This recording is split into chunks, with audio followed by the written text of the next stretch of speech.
Assalamualaikum warahmatullahi wabarakatuh. Dalam rangka melaksanakan kegiatan masa libur kerja, saya bersama teman sudah menjadi kebiasaan untuk melakukan penelitian yang menurutku penting dan mungkin tidak penting untuk orang lain. Seperti pada awal kata pendahulu ini, saya menyatakan bahwa diri saya bukanlah jebolan sekolah akademis yang memuat tentang perjalanan jenjang pendidikan sekolah perguruan tinggi, entah perguruan tinggi negeri maupun swasta.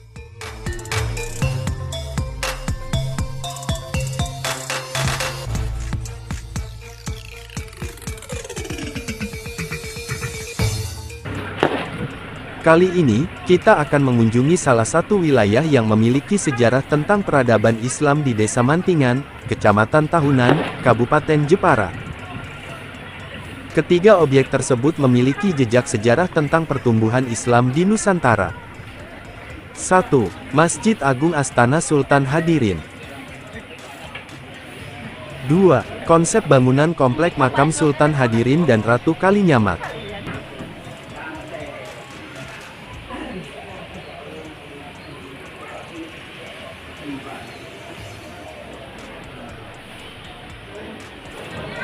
3. Pembahasan nisan yang berada di dalam Komplek Makam Sultan Hadirin dan Ratu Kalinyamat.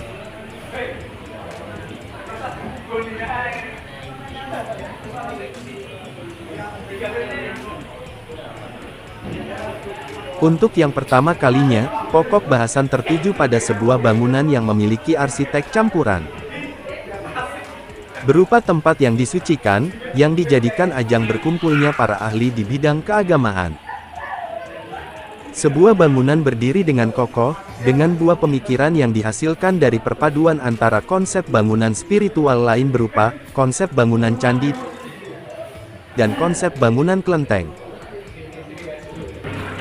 Kedua bangunan spiritual tersebut dituangkan dalam konstruksi pembangunan masjid. Dengan bentuk dan model bangunan melambangkan sebuah tindakan yang mampu memberikan arti tentang indahnya toleransi antar umat beragama. Hal demikian disebut dengan masa transisi. Perpaduan itu sangat terlihat pekat pada bagian lantai atau fondasi bangunan, pada dinding atau tubuh bangunan bagian sisi luar dan dalam,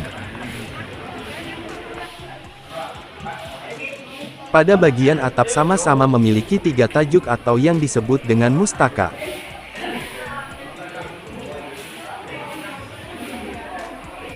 Assalamualaikum warahmatullahi wabarakatuh. Alhamdulillah sekarang kita berada di Masjid Agung ini, Masjid Kalinyamat. Nah, di sini ada ornamen yang sangat unik.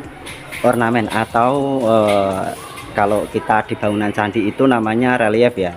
Tapi di sini masa transisi itu telah tercipta. Makanya nanti bisa dipahami. Di sini di dalam ornamen ini terpahat sebuah lingkungan yang terdapat berbagai macam jenis tumbuh-tumbuhan, ada pohon, terus ini ada apa ini? Ya pohon. Ini pohon kolang-kaling, semacam kolang-kaling. Soalnya kalau ini kelapa, ini enggak ini. Ini kelapa, bukan Kak. Kolang-kaling tan, ada pahatannya kecil-kecil. Oh iya. Kolang-kaling ini. Ini pohon kolang-kaling. Ini kolang-kaling ini. Ini pahatan kecil-kecil, detail banget ini. Nah, di sini. Nah, di sini ada pohon kolang-kaling, terus ada berbagai macam pohon. Terus di sini itu ada gapura. Iya. Di sini ada gapura. Gapura ini gapura bentar. Gapura bentar. Jadi ini gapura bentar ini memiliki sambungan. Kalau saya menyebutnya cenderung ke pagar bumi yang mengelilingi sebuah bangunan. Nah, jika kita masuk ke dalam, semisal kita dari luar, terus kita masuk melewati gapura bentar ini. Dan gapura bentar ini perpaduan gapura langgam-langgam Majapaitan. Ini. Nah, di sini terdapat bangunan. Ini adalah masjid. Kenapa ada masjid? Ini ada mustokone. Terus ada tajuke. Kalau di dalam bangunan, kalau dalam pahatan masjid ini ya, ini ada mustoko ini. Ini mustoko. Ini sirap genteng. Sirap itu genteng yang terbuat dari bahan kayu. Nah, ini ternyata tajuke ada 3, bener ada 3 tajuk. Ada 3 tajuk. ini masjid ini, dan ini lantainya. Dan masjid zaman dahulu itu ternyata memang model panggung ini model panggung. Jadi memang ada lantai itu memiliki pahatan dari samping kanan kirinya. Kalau pahatan ini detailnya bisa kita lihat, ini sebuah pahatan tapak darah atau yang lebih dikenal dengan pahatan palang Romawi, yang ini mengartikan, sebenarnya ini mengartikan untuk tolak bala. Dan ini ada umpak, ya toh, ini ada umpak ya, dan ini ada soko, dan ini ada semacam lantai lagi, 1 2 3 4 berlapis 4. Terus ini model sokon itu agak melengkung gitu loh, agak melengkung. Nah ini masjid ini, dan ini adalah mustaqone, ini mustaqo masjidnya ini. Jadi sudah memasuki masa transisi. Yang paling unik ini yang paling unik. Ini sama toh dengan yang di pagar bumi yang mengelilingi makam. Terus bangunan masjid ini kan juga dikelilingi pagar ini kan. Dan ini mungkin menggambarkan zaman dahulu, keadaan zaman dahulunya sini. Nanti bisa dikaji nanti. Tidak jauh beda dengan konstruksi kedua bangunan tersebut. Dinding bagian luar, banyak kita jumpai ornamen relief dengan pahatan tanaman berbentuk suluran, belah ketupat, tapak darah, pepohonan, dan yang paling menonjol pahatan bangunan di dalam bangunan. Sebenarnya ada dua relief yang sangat menarik untuk dikaji, yaitu percakapan seekor kera penghuni hutan dengan seekor kepiting yang tersesat. Dengan mulut terbuka, mata terbuka lebar, mulut menganga dengan lidah menjulur keluar. Satu tangan dengan sikap seolah menunjukkan sebuah tempat. Dengan sikap berdiri tegak, sikap ekor tegak lurus ke atas. Seolah-olah, menggambarkan sosok kera penghuni hutan sedang berdialog dengan seekor kepiting. Jika dilihat dari bentuk sikap kedua binatang atau hewan tersebut seolah menggambarkan seekor kepiting tersesat di dalam hutan, dan menanyakan jalan keluarnya kepada si kera penjaga hutan. Semua jenis relief tertata rapi menghiasi semua di setiap sisi bagian dinding. Dan yang paling banyak pahatan reliefnya, ada pada dinding bagian depan bangunan masjid. Bagian luar ruang pengimaman terdapat satu relief yang sangat menarik. Mungkin, sekilas relief tersebut terpahat bentuk suluran, yang sering dijumpai pada bangunan-bangunan candi di Jawa. Maka, ketika kita mengamati dengan cermat, relief tersebut terpahat bentuk dari beberapa huruf yang disambung, hingga membentuk sebuah ejakan dengan kalimat bacaan Muhammad.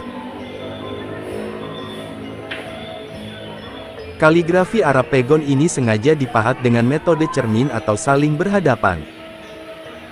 Sedangkan di bawah kaligrafi bertuliskan Muhammad, terdapat serangkaian bunga yang terpahat di dalam bidang ruang hias berbingkai bunga ceplok piring dengan kalimat bagian sisi dalam terlihat pada ruangan kasepuhan atau ruangan daleman.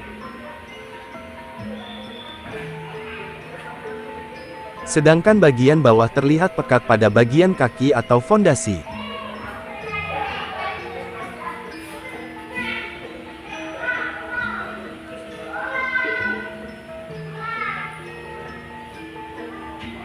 Sedangkan untuk bagian atas terlihat pada konstruksi bangunan atap. Sedangkan untuk konsep Tionghoa, terdapat pada pahatan-pahatan ornamen yang menghiasi dinding bangunan masjid, yang berada di luar dan di dalam bangunan masjid. Bentuk bangunan atap tersusun dua, atau memiliki dua tajuk berbentuk limasan. Konstruksi bangunan ini menyerupai atap bangunan kuil atau kelenteng yang disangga tiang yang berjumlah 24 batang. Kuil atau kelenteng merupakan tempat suci untuk melakukan ritual bersembahyang umat Buddha yang berada di China. Ciri khas berikutnya, model dan bentuk arsitektur bangunan pendamping, bangunan serambi yang berada di sisi selatan bangunan Masjid Astana Sultan Hadirin. Pada konstruksi atap bangunan kedua serambi tersebut, sama-sama memiliki dua tajuk yang berbentuk limas tumpang bersusun. Dengan berdirinya tiang penyangga atap berjumlah 16 batang. Pada bagian fondasi masjid, bagian depan serambi dibuat anak tangga dengan jumlah yang banyak. Susunan anak tangga ini dibuat panjang membentang, hampir memenuhi lebar selasar serambi masjidnya.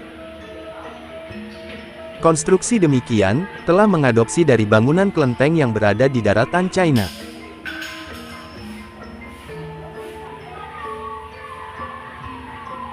Dari berbagai macam banyak bentuk pahatan atau ukiran, ada satu ukiran yang tidak kalah menariknya untuk dikupas. Sebagaimana diketahui bahwa entitas bentuk bangunan Masjid Agung Astana Sultan Hadirin, memiliki kesamaan dengan bangunan Masjid Agung Demak dibentuk dengan unik dan khas. Membedakan masjid-masjid wilayah lain di dunia. Tampak bangunan masjid memiliki atap tumpang bersusun 3, yang merupakan bagian mustaka masjid. Dalam foto dokumen Belanda, pada tahun 1910 menampilkan fasade bangunan masjid yang khas dan membedakan dengan jenis dan tipe bangunan masjid Jawa lainnya. Dengan bentuk atap geometris piramida tersusun 3 semakin atas semakin mengecil pada bentuk bangunan induknya, dalam atau daleman, dan atap limasan pada bangunan serambi atau pendopo, masjid ini dinamakan masjid dengan tipe tajuk yaitu atap dengan model piramida, meskipun pada bangunan serambinya beratap limasan. Tipe tajuk adalah tipe masjid Jawa merupakan dasar bangunan ibadah yang sangat spesifik pada bangunan masjid-masjid di Pulau Jawa. Seperti halnya, bangunan Masjid Agung Demak dengan bangunan Masjid Agung Astana Sultan Hadirin. Masjid Agung Astana Sultan Hadirin yang memiliki karakter bangunan-bangunan sebagaimana yang ada pada arsitektur Jawa. Memiliki tipologi tertentu yang mendasari dan menjadi ciri-ciri khas bangunan masjid tersebut, apabila dibagi menjadi 3 bagian yaitu 1. Fondasi berbentuk persegi dan perjal atau masif yang agak tinggi. 2. Tidak berdiri di atas panggung, tetapi di atas dasar yang padat. 3. Memiliki atap berbentuk piramida yang meruncing ke atas, terdiri dari 3 tingkat yang disebut dengan tajuk, dan diakhiri puncaknya dengan mahkota atau mustaka. 4. Mempunyai tambahan ruang di arah barat untuk mihrab.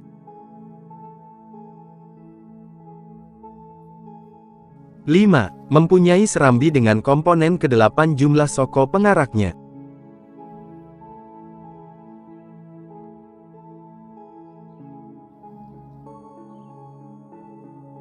6. Halaman di sekeliling masjid, dibatasi oleh tembok yang melingkupi wilayah masjid, atau pagar bumi yang mengelilingi bangunan utama.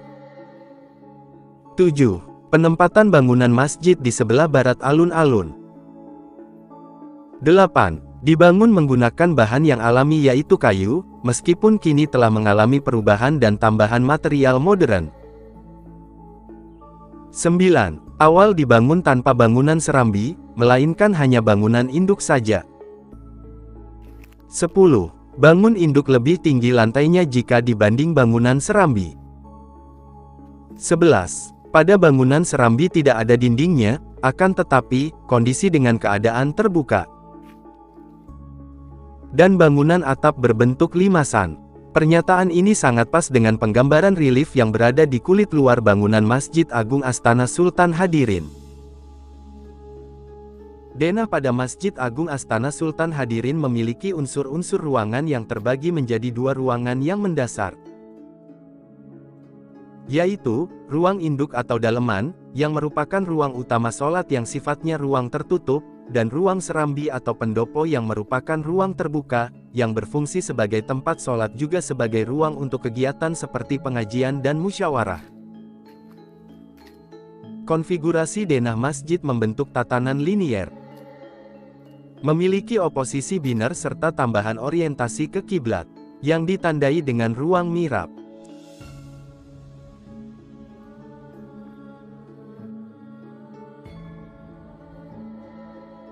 Secara linier, ruangan pada bangunan Masjid Agung Astana Sultan Hadirin, memiliki kesamaan dengan ruangan rumah Jawa, namun memiliki kompleksitas ruang yang lebih sederhana.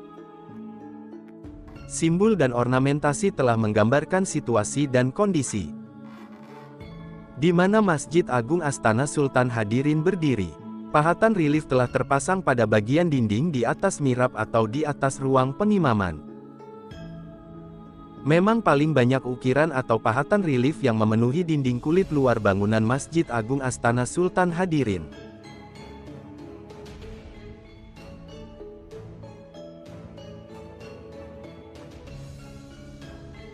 Bahkan, pahatan relief juga menghiasi bagian kaki atau fondasi bangunan masjid tersebut.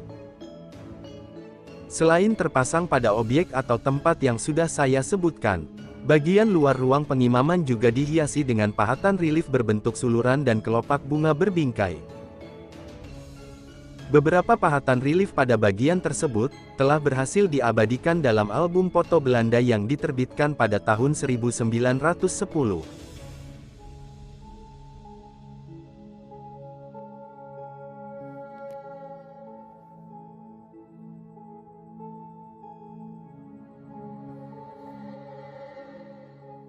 Mahkota masjid atau mustaka masjid, yang berada di ujung atau berada di puncak tajuk masjid sebagai simbol sekaligus ornamen yang memberikan makna khusus pada bangunan masjid. Dengan adanya mahkota pada ujung tajuk menandakan bahwa atap tajuk bersusun tiga memiliki sakralitas yang semakin kuat, terutama dalam citra wujudnya sebagai masjid. Pada pendopo bangunan Masjid Agung Astana Sultan Hadirin, terdapat 8 tiang penyangga atap. Dalam foto Belanda menunjukkan perihal demikian. Tiang penyangga itu berbahan material cor. Foto inventaris Belanda pada tahun 1910. Kedelapan soko pengarak tersebut berdiri di atas umpak yang menopangnya, dengan cara menanam umpak tersebut ke dalam tanah. Arsitek Jawa tidak mengenal pondasi yang ditancapkan, tapi hanya diletakkan di atas permukaan tanah. Dengan alasan, di saat gempa yang terjadi adalah mampu bertahan karena dan mampu mengikuti getaran gempa tersebut. Akan tetapi, untuk wujud komponen soko pengarak yang sekarang lebih dari 8 penyangga. Pada bagian soko pengarak, terdapat umpak penyangga yang memiliki motif kelopak bunga Padma. Sedangkan pada bagian soko pengarak itu sendiri terdapat berbagai macam ukiran berbentuk sulur gelung atau jenis flora. Dan, ukiran tersebut terpahat pada setiap soko pengaraknya. Di dalam bangunan pengimaman, terdapat gambar sulur gelung, yaitu, tumbuhan yang diperkirakan menjadi endemiknya wilayah sekitar. Soko guru utama. Pada bagian ruang utama terdapat 4 soko guru, yang menyangga tajuk utama bangunan masjid. Pada bagian dinding masjid, motif yang ada pada bentuk piring-piring tersebut berpola tumbuh-tumbuhan atau flora beraneka ragam bentuk. Hampir memiliki kesamaan, dari semua simbol, mulai dari geometrik, organik, hingga yang abstraktif, dan hiasan yang ada pada Masjid Agung Astana Sultan Hadirin dapat diketahui bahwa, masa transisi Hindu-Buddha telah melekat erat pada bangunan ini. Sebagaimana diketahui bahwa entitas bentuk bangunan Masjid Agung Astana Sultan Hadirin tersebut, dibentuk dengan unik dan khas. Memiliki perbedaan dengan masjid-masjid di wilayah lainnya, bahkan di belahan dunia manapun. Atap tajuk adalah atap yang pertama kali bersumber dari konsep kosmologi. Pajupat, 4 kekuatan mata angin pada dirinya dan diri manusia itu sendiri sebagai pancer. Harus mampu menyeimbangkan, menyelaraskan hingga mengharmoniskan kekuatan-kekuatan itu. Tergambar sangat jelas pada arsitektur atap tajuk, 4 kekuatan disimbolkan dengan 4 soko guru. Pertama pancer, mencoba menyeimbangkan atau krasio, menyelaraskan atau krasa, mengharmoniskan atau kolbu. Manusia Jawa mencoba mewujudkan ketiganya. Perbuatan itu, antara krasio, rasa, dan albu, maka dia akan menyatu membentuk bentuk atap yang disebut tajuk. Sama halnya bangunan masjid memiliki 3 bagian yang sama dengan bangunan candi. Masjid memiliki bagian tersendiri yaitu kaki, badan, dan mustaka. Sama halnya dengan bangunan candi yang memiliki kaki candi, yang disebut burloka, badan candi yang disebut bufarloka, dan atap candi yang disebut dengan sefarloka. Yang sama-sama memiliki konsep ketuhanan.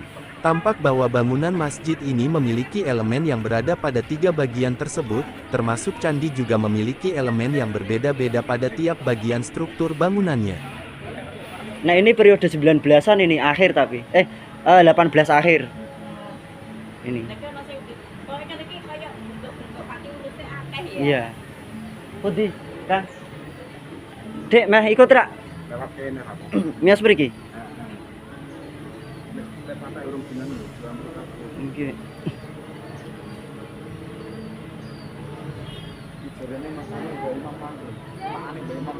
Oh niki. Wah, ornamennya masjid gitu.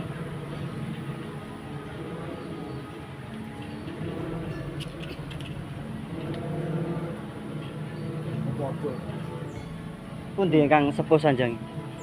Wah, putine yo budek ra kene gak kepodo lho. Oh, sami mawon kok niki ya.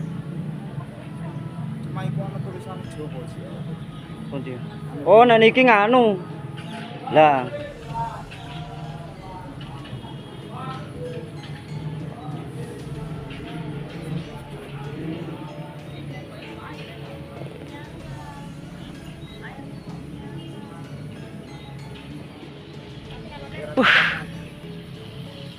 Lah ini loh, ornamen masa nganu, masa transisi.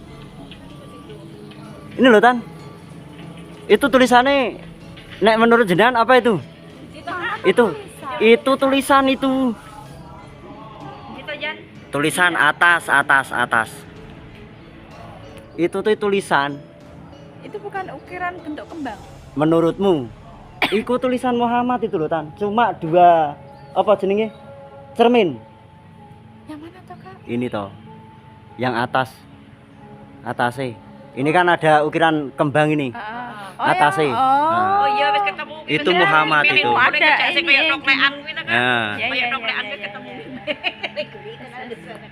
Menurut perjuangan aku mendelik-delik ibu gue itu. Tanya aku lihatnya sih pas kembang itu loh. Rasing atas pas untuk kembangnya lho. Iya. Masa? Ini aku dari filmmu. Oh, kenapa aku gak bilang sih dari orang pakai kena. Manusia ini Lah ini loh, ketok ya Tan? Iya Allah. ya wis kau kene wis ketok saiki aku Kak. Kalau tak boleh isih ketemu dalah kok ketemu mem sih. Oh iya wis. Heeh, aku yang pas ini. Itu nek sing ndak nglegewo ya iku mesti gambar kembang. Yo lah. Yo ora. Hiasan yang berada di ruang pengimaman. Ada satu relief yang sangat menarik, yaitu tentang kondisi dan penggambaran bangunan Masjid Agung Astana Sultan Hadirin kala itu. Jadi, bentuk bangunan masjid dikelilingi bangunan benteng yang memutar. Pintu utama bangunan benteng berupa gapura bentar, seperti bangunan Candi Ringin Lawang di Jawa Timuran. Memang, bangunan tersebut mengadopsi bangunan candi era Majapahitan. Di dalam bangunan benteng terdapat satu bangunan yang memiliki mustaka dan 3 tajuk yang menaungi sebuah ruangan. Di setiap sudut ruangan hanya terdapat 4 tiang, di bagian sudutnya. Untuk menyangga kerangka atap bangunan. Dan terdapat satu komponen tiang, berdiri di tengah-tengah ruangan, yang difungsikan untuk menyangga konstruksi ketiga tajuk dan mustaka. Bangunan ini mengingatkan pada salah satu bentuk bangunan masjid yang berada di Desa Cikakak, Kecamatan Wangon, Kabupaten Banyumas, yaitu bangunan Masjid Saka Tunggal. Arsitektur tradisional Masjid Agung Astana Sultan Hadirin memiliki ciri-ciri sebagai berikut. 1. Pondasi berbentuk persegi dan perjal atau masif yang agak tinggi. 2. Tidak berdiri di atas panggung, tetapi di atas dasar yang padat.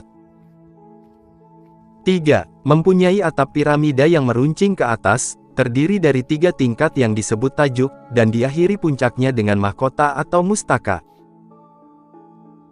4. Tajuk bagian puncak memiliki 4 penyangga yang disebut soko guru utama. Dalam setiap satu soko diikuti 3 soko yang disebut dengan soko pengapit. Jadi, jumlah soko pengapit tersebut ada 12 soko yang berada dalam satu ruangan utama. 5. Mempunyai tambahan ruangan di arah barat untuk mihrab. 6. Mempunyai serambi pendopo dengan soko yang disebut soko pengarak. Ukiran-ukiran yang terpahat pada bagian dinding dan soko pengarak bangunan Masjid Agung Astana Sultan Hadirin, mengadopsi relief dari bangunan candi-candi periode Hindu-Buddha. Sama halnya dengan konstruksi bangunan masjidnya, mengadopsi konstruksi bangunan candi periode Hindu-Buddha. Banyak karya leluhur Nusantara yang diikut sertakan pada bangunan masjid. Bahkan tidak hanya pada bangunan Masjid Agung Astana Sultan Hadirin saja, melainkan bangunan Masjid Agung Demak, bangunan Masjid Kudus dan bangunan Masjid Kasepuhan di daerah Jogja dan Solo atau Surakarta. Kenapa demikian? Karena, dengan cara itulah leluhur meneruskan warisannya kepada leluhur berikutnya. Hingga, sampai kepada kita sekarang ini. Selanjutnya, bagaimana kita untuk menyingkapi, menjaga dan melestarikannya. Warisan dan pesan yang berharga untuk kita, dari leluhur Nusantara.